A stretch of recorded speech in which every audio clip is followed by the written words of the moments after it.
Selamat datang kembali di channel Saham Cuan. Seperti biasa, sebelum kita mulai, saya ingatkan kembali bahwa seluruh isi video ini sepenuhnya hanya untuk edukasi dan bukan ajakan membeli ataupun menjual saham tertentu. Semua keputusan investasi tetap ada di tangan masing-masing investor. Di video kali ini kita akan membahas salah satu saham sektor nikel yang cukup menarik perhatian market, yaitu PT PAM Mineral Tbk dengan kode saham NICL. Saham ini cukup menarik karena berada di sektor yang sedang menjadi perhatian dunia, yakni industri nikel dan kendaraan listrik. Namun, di tengah besarnya potensi industri tersebut, harga saham NICL justru sedang mengalami koreksi cukup dalam. Dan ini membuat banyak investor mulai bertanya, apakah NICL sedang berada di area murah dan menarik untuk dipantau? Atau justru market mulai khawatir terhadap perlambatan bisnis perusahaan? Karena kalau kita lihat secara fundamental, NICL sebenarnya masih memiliki beberapa poin menarik, mulai dari cash flow yang kuat, neraca yang sehat, utang yang sangat rendah, hingga dividend yield yang cukup menarik. Tetapi di sisi lain, pendapatan dan pertumbuhan laba perusahaan justru sedang mengalami tekanan, dan secara teknikal, harga saham juga masih berada dalam fase bearish menengah. Jadi di video ini kita akan membahas semuanya secara lengkap dan mendalam, mulai dari kualitas bisnis perusahaan, kondisi keuangan, valuasi, potensi sektor nikel, hingga analisa teknikal dan area penting yang perlu diperhatikan investor. Karena seperti biasa, tujuan kita bukan sekedar mencari saham yang bisa naik cepat, tetapi memahami kualitas bisnis dan risiko sebelum mengambil keputusan investasi. Jadi pastikan teman-teman menonton video ini sampai habis, karena ada beberapa poin penting yang mungkin bisa mengubah cara pandang kalian terhadap saham NICL. Video ini dibuat pada tanggal 9 Mei 2026 menggunakan data laporan keuangan Q1 2026 serta harga penutupan pasar tanggal 8 Mei 2026. Dan seperti biasa, mohon teliti kembali angka-angka yang ditampilkan, karena tetap ada kemungkinan kekeliruan dalam pengambilan data. Video ini juga dibuat atas permintaan dari teman kita yaitu @widiarto_d5k. Jadi langsung saja teman-teman, kita mulai pembahasannya. Mengenal bisnis NICL. Teman-teman, PT PAM Mineral Tbk merupakan perusahaan yang bergerak di sektor pertambangan nikel. Perusahaan ini berdiri sejak tahun 2008 dan memiliki wilayah operasional di Sulawesi Tenggara dan Sulawesi Tengah. Kalau kita bicara tentang nikel, komoditas ini saat ini menjadi salah satu komoditas paling strategis di dunia, karena nikel tidak hanya digunakan untuk stainless steel, namun juga menjadi bahan baku penting untuk industri baterai kendaraan listrik. Dan inilah yang membuat sektor nikel Indonesia menjadi sangat menarik dalam beberapa tahun terakhir. Indonesia sendiri memiliki salah satu cadangan nikel terbesar di dunia. Artinya perusahaan seperti NICL sebenarnya berada di industri yang punya prospek jangka panjang cukup menarik. Namun tentu saja, seperti semua saham komoditas lainnya, bisnis pertambangan memiliki karakter yang berbeda dibanding sektor consumer atau perbankan. Karena pendapatan perusahaan sangat dipengaruhi oleh harga komoditas dunia, permintaan global, kondisi ekonomi China, serta siklus industri global.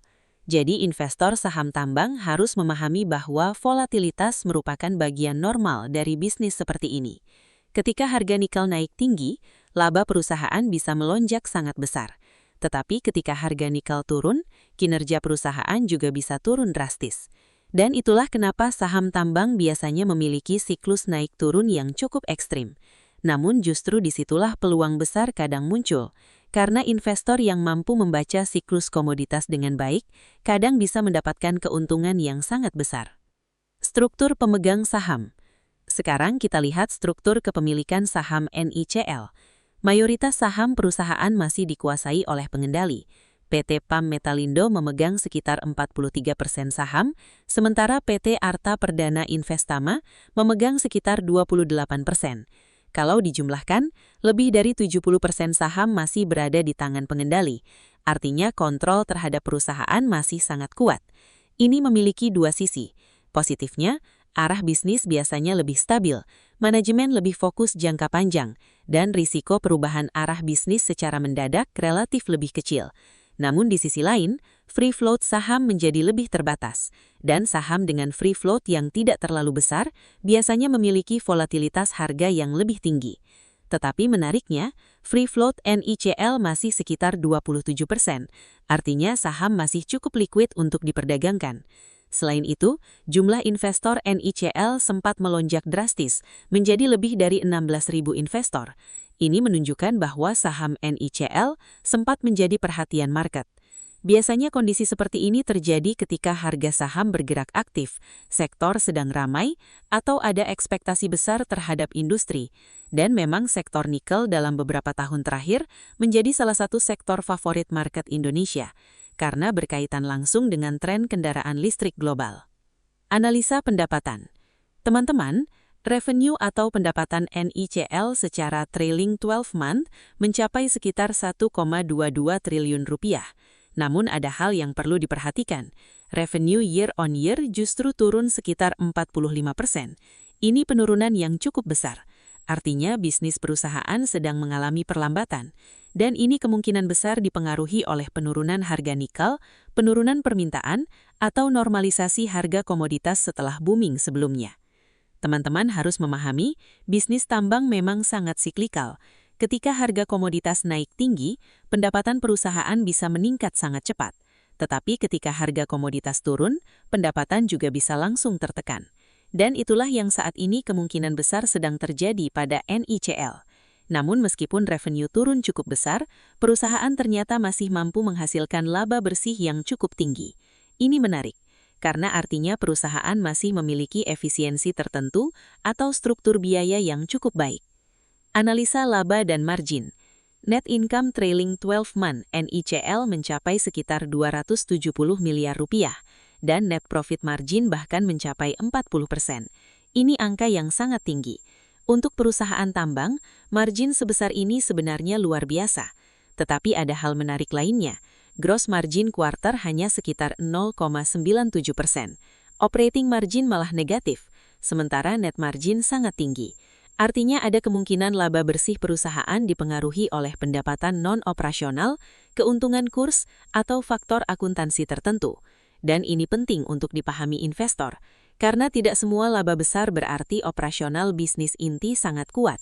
Kadang perusahaan tambang mendapatkan keuntungan dari revaluasi aset, keuntungan selisih kurs, atau pendapatan lain di luar operasional utama. Jadi investor perlu lebih hati-hati membaca kualitas laba perusahaan. Namun secara umum, NICL tetap menunjukkan kemampuan menghasilkan profit yang cukup besar. Dan itu menjadi salah satu alasan kenapa market masih cukup memperhatikan saham ini. Analisa return. Sekarang kita lihat kualitas bisnis dari sisi return. ROE NICL mencapai sekitar 30%, ROA 25%, dan ROIC bahkan lebih dari 40%.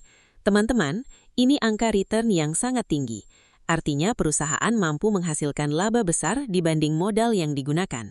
Tetapi sekali lagi, karena NICL adalah perusahaan tambang, angka return tinggi seperti ini belum tentu stabil setiap tahun. Saat harga nikel sedang bagus, return bisa melonjak sangat cepat. Tetapi ketika siklus turun datang, profitabilitas juga bisa turun cepat. Dan inilah karakter saham komoditas.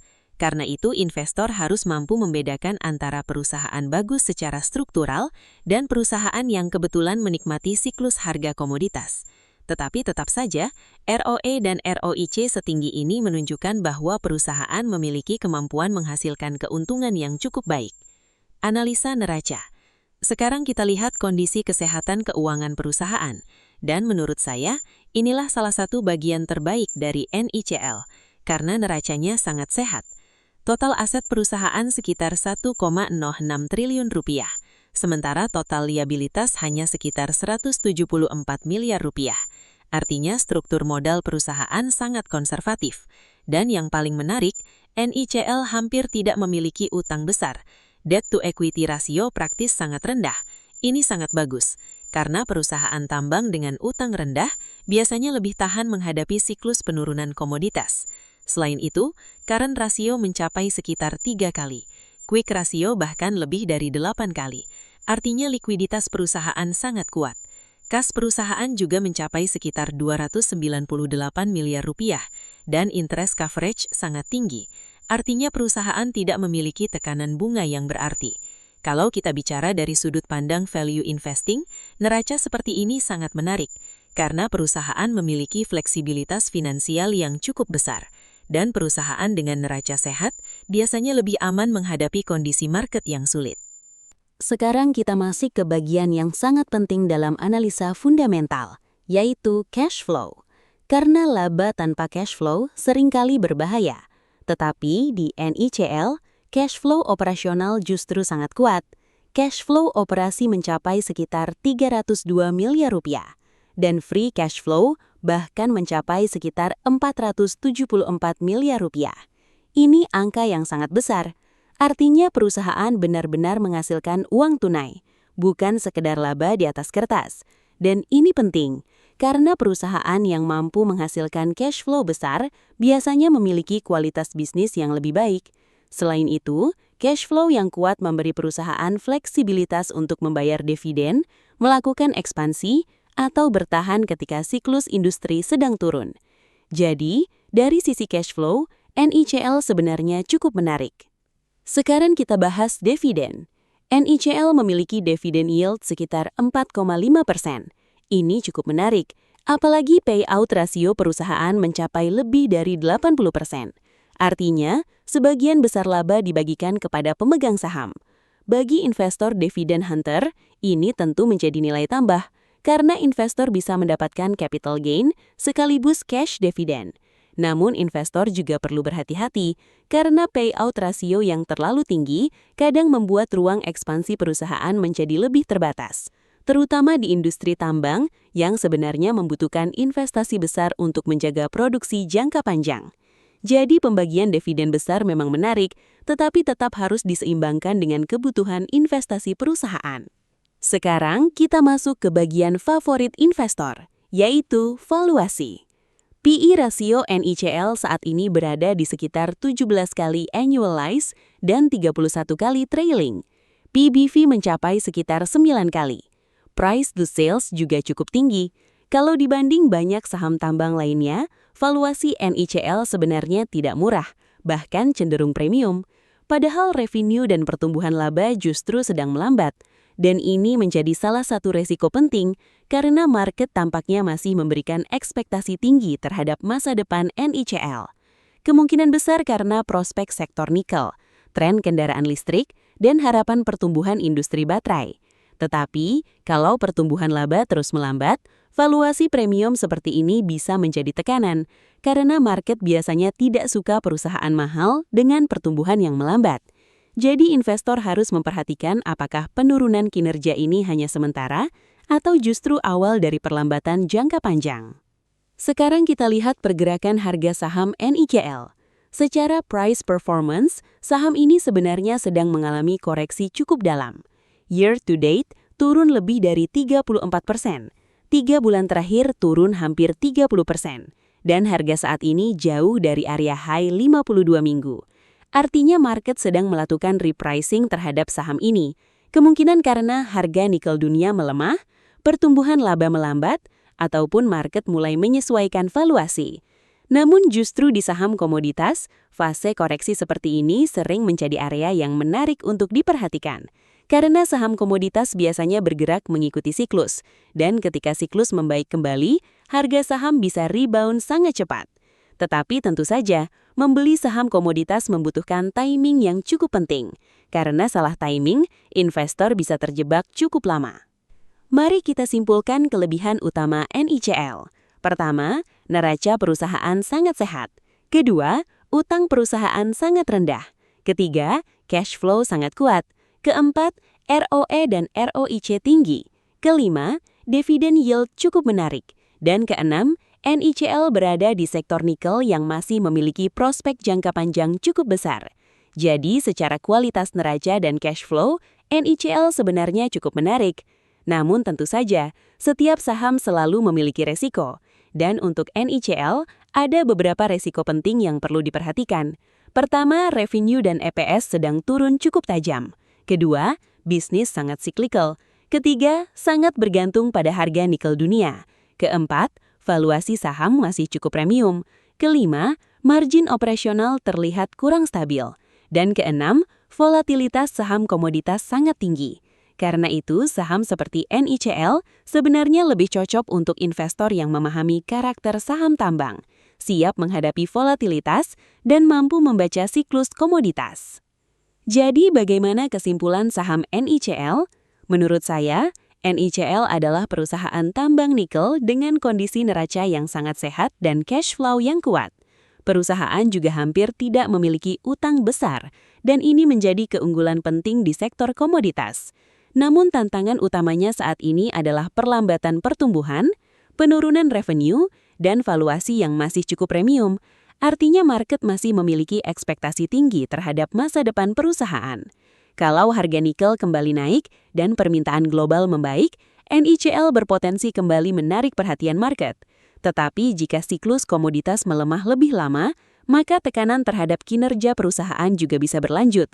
Karena itu, investor harus disiplin dalam mengatur resiko, dan jangan hanya fokus pada potensi keuntungan.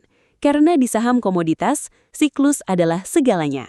Sekarang kita masuk ke analisa teknikal saham NICL berdasarkan pergerakan harga sampai penutupan perdagangan tanggal 8 Mei 2026. Dan seperti biasa teman-teman, analisa teknikal digunakan untuk membaca arah tren, momentum market, psikologi pelaku pasar, serta area support dan resistance penting. Jadi teknikal bukan alat ramalan pasti, tetapi alat probabilitas untuk membantu kita mengambil keputusan dengan resiko yang lebih terukur. Kalau kita lihat secara umum, saham NICL saat ini masih berada dalam fase downtrend menengah. Kenapa seperti itu? Karena sejak gagal mempertahankan area high di sekitar 2000, harga saham terus mengalami tekanan turun. Dan sampai sekarang, harga masih bergerak di bawah area resistance penting. Kalau kita lihat dari struktur pergerakannya, NICL masih membentuk pola lower high dan lower low. Nah, ini biasanya menjadi ciri klasik saham yang masih berada dalam tekanan bearish.